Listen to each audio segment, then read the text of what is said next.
Fox station. So as Adam Webster has been reporting in the news, they finally caught up with Goose, the monitor lizard that has been marauding around the southern Central Mass, northern Connecticut area.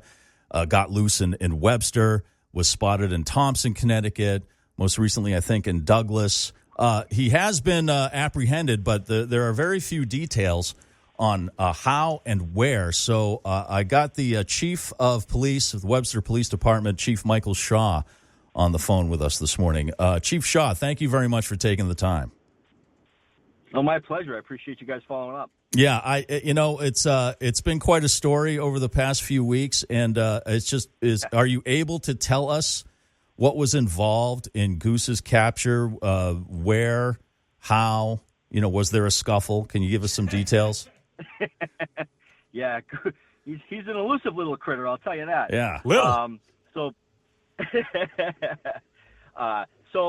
we had our first verified sighting. A gentleman, Randy White from Douglas, took a picture of him when we found out last Wednesday. So we actually had a good location where somebody had actually seen him.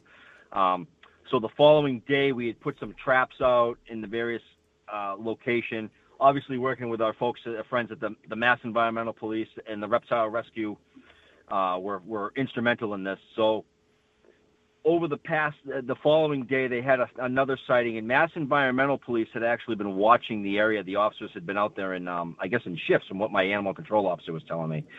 So on Saturday, one of the environmental police officers saw a goose.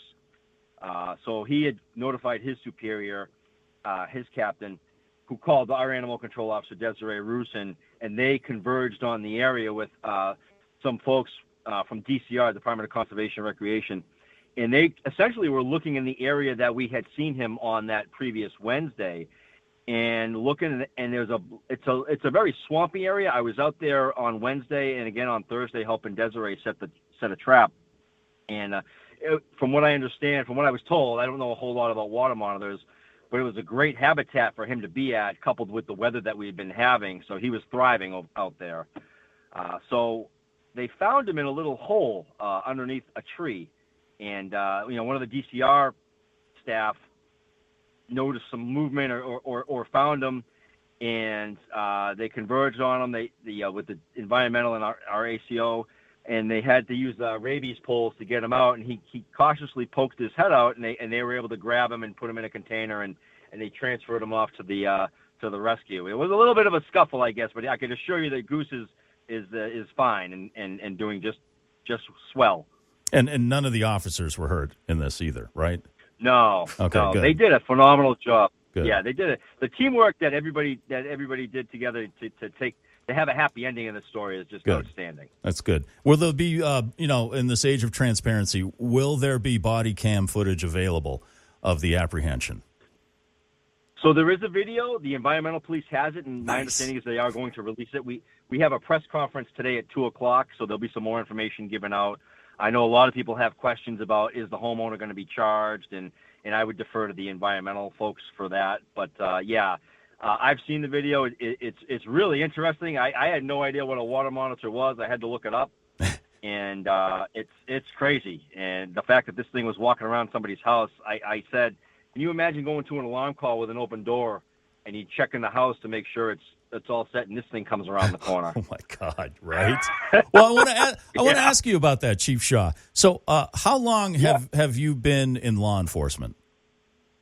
So I'm on my 29th year, all with Webster. Okay. And I asked Deputy Chief Wentworth about this a couple of weeks ago. Is this the weirdest call you've received or case that you've worked on, tracking down a 5-foot lizard in Webster? It's definitely up there. I've had some funny ones, but this is definitely probably top 1 or 2 in my career. Have they generated the kind of attention that Goose has got? I mean, we're talking like hundreds of memes online. T-shirts are being made. It's almost like there's an industry built around them. Have you ever seen anything like that happen? No, with the social media today, it's gone viral, literally. And it's actually, we're a very busy department. Webster's a busy town, so it's been kind of a nice distraction. Part of me is a little sad to see it go away. The memes have been hilarious. Yes, they have. They've been great. So it's been fun to watch, and everybody's kind of like had a lot of fun with it. He's kind of the unofficial mascot of Webster. Yeah, he has been. Yeah, I mean, I don't know if they can change the town seal, but they could put a water monitor in there somewhere. I saw in one of the memes that he made it up here to Worcester to Breen's to get a steak and cheese sub, which I thought was amazing. Yeah, he was. Yeah, I saw one of him in front of Hurricane Betty's, and I was like, no. oh boy.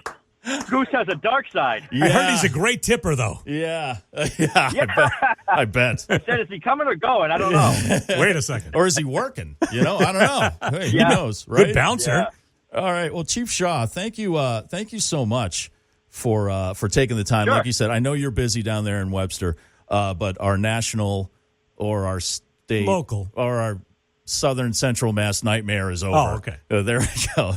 And great work by you guys and all the folks that helped you out in Douglas, and I'm sure there's some folks in Thompson who helped out also, and great job on that. Absolutely. Thank you. I appreciate that. All right. Thank you, Chief Shaw. That's Chief Michael Shaw from the Webster Police Department.